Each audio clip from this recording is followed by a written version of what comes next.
From the University of California, Irvine, I'm David Naimie, and you're listening to the Anteater Insider Podcast. Today, I'm speaking with Patty Morales and Danielle Primavera.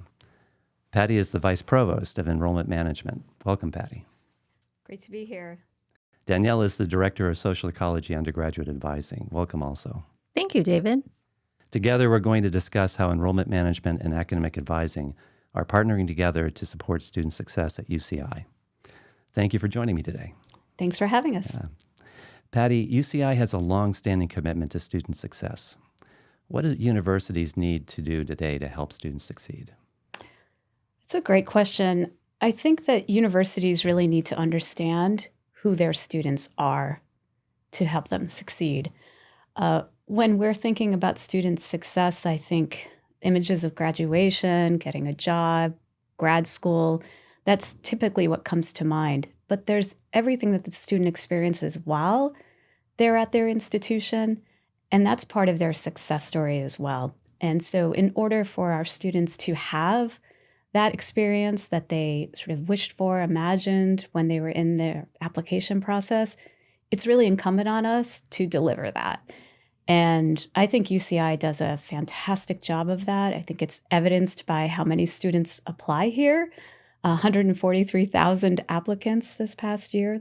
So I think that really is a testament to UCI being very intentional and knowing who our students are and adapting ourselves so that we can serve them well. So how do you and Danielle actually interact to help students in that way? Well, in enrollment management, we oversee admissions, financial aid, registrar, and of course, analytics, which we'll talk about more. So we're meeting students even before they become our students, and we're helping to sort of shepherd them in, make sure they're well supported financially. And the advising part, though, is where we really have to ensure that our students are, again, feeling that they're realizing their potential, getting out of UCI what they imagined would be here. And that's the advisors. That's where the advisors are there to keep watch on that, to engage with the students and to ensure that they know what path is out there for them. They know what resources are there. So the partnership between my offices and academic advising is really critical to provide that sort of connective tissue. Danielle, how has the partnership with enrollment management been valuable for advisors? It's been incredibly valuable, David. So we, as advisors, kind of take the students once they're admitted. And as Patty said, we make sure that they're on track to graduate, that they have a transformative experience. And so part of that is that advisors need to make sure students are on track to graduate. And it's inevitable that they sometimes fall off, and sometimes they have a hard quarter and their GPA falls below a 2.0. So advisors really care that they want to graduate. And so we provide intervention early and often to make sure that they're on track. And so EMA, the Enrollment Management Analytics tool, has been really, really helpful in upgrading that process. So prior to EMA, we had a really manual, laborious process where we would almost literally look at each individual student record to make sure that they were on track or not on track. And so with EMA, that team has been really great in working with us to create a tool that makes it easy for us to identify students that need intervention early on. So that saved us so much time. Before, it took maybe 8 hours, and now that's 15 minutes. And so we're able to identify students a lot sooner. So that's been really great. That's quite a difference. Yes, yeah. Danielle, we've known each other for many years in advising roles, and you're continuing as now Director of Advising for Social Ecology. Can you give us an example, though, of a current student success story? Absolutely. So I remember one of the students who came in on this academic review process, who was on probation and came in. And she was a first-gen student, had lots of familial obligations, and felt like this imposter syndrome. She shared with me, like, I just don't know that I belong here. I don't know that I can do it. I'm struggling in my classes. And so many of our students feel that. They feel this imposter syndrome that they don't belong. And so I shared with her, like, someone admitted you. It's not easy to get in here. Someone saw that you have the chops to do well. You did really well in your crim class. You got a B there. You got an A- in this class. Like, what did you do in those classes to succeed? And so really bringing out in her strengths and what she could bring to the table and how her experience is valuable.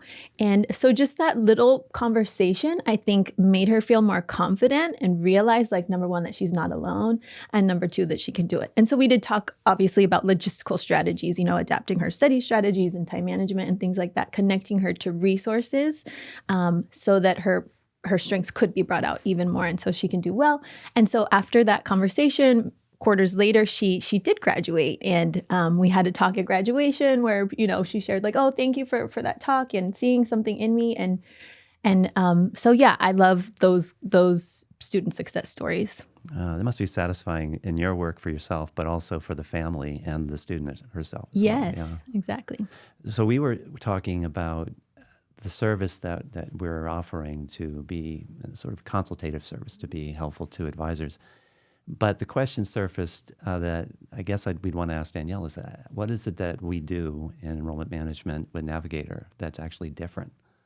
Yeah, thanks for that. That's really getting to the heart of the matter. And Danielle just touched on so many important themes: the student's sense of belonging, a student needing that reminder of how much they do have to offer for us as a campus to learn from them, as well as what we can give them. And that feeling at the end of their journey here of remembering who they are and how much they have to offer to the world as well. So again, I'm putting this framing in place because I know it's a roundabout way to answer the question, but that's really what's at the heart and soul of that you call consultative process, right? And that's how we think of it as well, because we're thinking not just about sets of data to make available to advisors so that they can be they can do their job more efficiently, as Danielle was describing, and taking something that took maybe hours before to minutes or even seconds. But it's not just about that. It is about engaging with our campus colleagues about the students themselves and remembering their humanity and remembering that underneath all of those numbers and indicators are people's stories and the fullness of their experience in their lives. So that is hard to elicit from just sending over a set of reports, right? Sure, Danielle might have in mind what she would do with a certain set of data regarding students who need a course to get back on track, or just seeing how they're doing in terms of their academic progression. But then what? Then what does that mean? What does that mean for that student? And in the conversations that we have, folks in my enrollment management analytics team have with academic advisors and others on campus, that's where we pull apart those pieces, right? And really start to investigate what more to the story is here. There's more than just looking at a set of students and sort of pulling them out and saying, okay, now we have to follow up with them. There's so much more that we want to learn about them. And all of that information is there, the potential for it in our tools. But without those dialogues and that back and forth, that iterative process, I think we're really leaving something on the table, right? I don't think we're fully realizing the potential of what's available to us. We're not advisors in our office, right? So if we're putting together reports, we're trying to imagine what would be useful, but we need to hear from the advisors, okay, this is great, but here's what would be even better. I would love to hear from Danielle an example of how that consultative and iterative process between my team and you as an advisor and your colleagues, how that is different from what you've experienced in the past when you had to do the work sort of on your own of finding the individual data elements, running your own kind of analysis. How is it different working with EMA? Yeah, it's been wonderful working with Tony and Javante on the EMA team. Before this data was out there, it was out in the world, but it wasn't easily accessible or readily available to us. So it was a very manual process. And so it's been really exciting. I really appreciate that there's this infrastructure that that the leadership has recognized that this data is really important, and it's important that it be accessible to us. And so now they're able to create these tools and make them easily available. So for example, I asked Javante to create a iGetsy tool. Like, can you tell me how many students don't have iGetsy checked off? And so he was able to create that for us in a process that took hours previously. We had to manually check.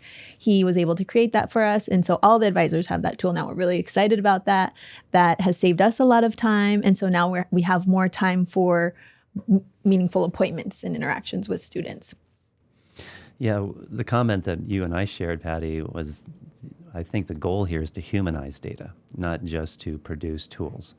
Say a bit more on what we were talking about there. Yeah. So I'll go back to the comment on applications. Behind all of the application data that we have when we receive, all of that, there are students who are behind each and every one of those 143,000 applications. And what they're providing us is the richness of their experience. They're being very vulnerable when they're applying, right? And we become stewards of all of that. And to just render it into sort of flat data and put it into databases, and maybe we use it to assist with this, or maybe it just continues to sort of sit in a database. I think the humanity kind of gets drained or abstracted from it. And we're really trying in our engagements with our advising colleagues to bring the student back, sort of emerging from that data again. So it starts from a student who sort of ends up as application data. And now we're sort of reanimating that data and bringing the student back into focus. And that's, I think, our ultimate goal, is to ensure that it isn't just data. It's stories. I'll just put it there. I'll just leave it at that. Well, that's well put. Navigator, as you have conceived it, is a consultative service. But I'd like to hear a bit more about your vision of it. And it goes back to humanizing data, humanizing beyond just creating or reanimating students to actually having a human relationship with data with our partners on campus, such as Danielle. Maybe you could say more about how you envision Navigator, what it should be, and how it's going to be helping other colleagues like Danielle on campus. So you said the word relationship, and I think that's really what we can distill it into. And the concept of a navigator is fundamentally a concept of relationship. So if you think of a ship or a plane, or there's a captain, right? But there's a navigator as well. And that navigator has data. They have maps. They have other data informing of conditions and other contextual information. And that navigator is taking all that data, and they know what the destination is. They know what the goal of the pilot is or the captain. So they're scanning that, reviewing it, saying, what does that captain need to know to get to their destination? And maybe there's something that captain, that pilot isn't aware of, but the navigator finds out. And so they could advise and say, hey, maybe you take this different pathway, or this is even faster. Or if you go this way, you might see something even more interesting, And it's still that back and forth where then the captain has to communicate back to the navigator over whether or not that's possible for whatever reasons they have on their side. So that relationality, that relationship is at the heart and soul of this. And then I'm going to pull it back to the student again. All of us as staff, faculty, members of the larger community have relationships with these students. Through all of that is really where we find the most creative solutions, or as Danielle mentioned, or things that are just really surprising and enrich ourselves that if we were just looking at it in a transactional way, we would miss all that. And I think you curtail that larger sense of success. Mm-hmm. So on this idea of surprising, I'm curious, Danielle, in the use of the Navigator service and the enrollment management analytics tools, working with Tony and Javante, has any information come to light that surprised you that you hadn't realized? And how was that information or data that you were supplied with helpful? Yes. I was preparing for a faculty meeting where I wanted to share our students' demographics with our faculty. And I hadn't realized that our demographics have evolved, where now 61.3% of our social ecology undergrads are first generation. And that's even more than what the campus has, and that's really grown in the last few years. And they were really, really interested and excited about that, to know that social ecology is playing such an important role in social mobility for these students is really exciting, and they hadn't known that. And so they're now thinking about, okay, how can we better serve our students, knowing their demographics? So the faculty and staff are really excited about that. And then one of our faculty, Professor Golub, shared this data with his students, and he shared how they really were surprised too, and really proud that they were also, that so many students in social ecology are first gen. And again, leads to that sense of belonging, like they hadn't known. Many of them feel like, oh, I'm the only one. Like I'm the only one that's like, has these struggles, or coming from this place of like not knowing how to navigate these things. And so when they saw like, oh, I'm not alone, like many other students are in my same boat and they're doing it, I can do it too. And so that's just like shining a light on the data. We didn't even do anything other than tell them. And so I'm really excited to know like what else we can do with that data. It's really exciting. Student success is certainly going to continue to be a priority for UCI.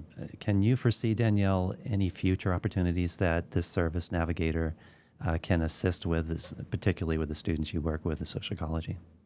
Yeah, I think just now we're able to think really creatively in a way that we hadn't before. Like it was really hard to get that data before, and now we can think really creatively about like, oh, we can maybe get that in a tool. And so that's really opened up how to be more efficient, how to have those interventions earlier and more often, how to do that outreach to students, to be more proactive with them. And that has helped to have these more meaningful interactions and conversations. So I think it's just really exciting that we can be creative now. It's like sky's kind of the limit, and that's really exciting. And I'll say on our end, that's really cool and fun for us too, when the advisors are coming to us and saying, as Danielle's saying, could you do this? What if we looked at it this way? And then that's really exciting on our end, because maybe we wouldn't have considered it. There's just so much out there in the data, and it's the piecing of it together and the new pictures that emerge. That's that kind of adventure. I'm going to go back to the Navigator analogy. It becomes an adventure in data. But I know that sounds, but it's good to go on an adventure with a partner, though. Yes. So someone who can be on the journey with us. That's right. Yeah. Patty, Danielle, thank you for speaking with me today. Thank you, David. This has been great. Thanks for having us. For more information, you can visit the Office of Enrollment Management website at enrollment.uci.edu.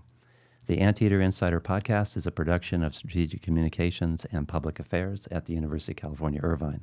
I'm David Naimie. Thank you for listening.